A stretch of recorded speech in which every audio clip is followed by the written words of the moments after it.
কোনো মানুষের জন্য জীবন তো থেমে থাকে না, তাই না? এই দেখো, একটা মানুষের জন্য আমি এতদিন না খেয়ে শুধু মানে কিছু বলার নেই, যাই হোক ওইটাকে ছেড়ে দিলাম। চলো ভিডিওটা আমি স্টার্ট করি।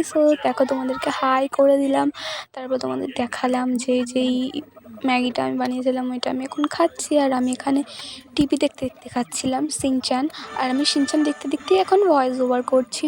আর জানি না আমার পরীক্ষার কী হবে, আমার 2 দিন পরেই পরীক্ষা, ঠিক আছে? বুঝতে পারছি না আমি কীভাবে দেবো। তারপরেও দিতে তো হবে এক্সাম, একটু ভালো করেই দিচ্ছি, যখন ভালো করে দিতে হবে, তাই না? আর অনেক দিন পর আজকে একটু টিভি দেখলাম, মানে আমি আবার নর্মাল লাইফে ফিরে যেতে চাইছি, বাট পারছি না। কী করবো বলো? এখন আমি এরকম মানে নর্মাল লাইফে ফিরে এসেছি কয়েক মিনিটের জন্য, তারপরে আবার হয়তো আমি, যাই হোক, কোনো মানুষের জন্য জীবন তো থাকে না, যে যেইভাবে ভালো থাকতে চায় তাকে সেভাবে ভালো থাকতে দিতে হয়।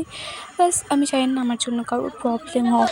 চলো, এবার আমার খাওয়া হয়ে গেছে, আর আমি পড়বো একটুখানি বইটা নিয়ে, বাট পড়ছি না। বইটার ভিডিও করার সময় একটু বই নিলাম, তারপর রেখে ভয়েস ওভার করছি। চলো টাটা, নেক্সট ভিডিওতে দেখা হচ্ছে।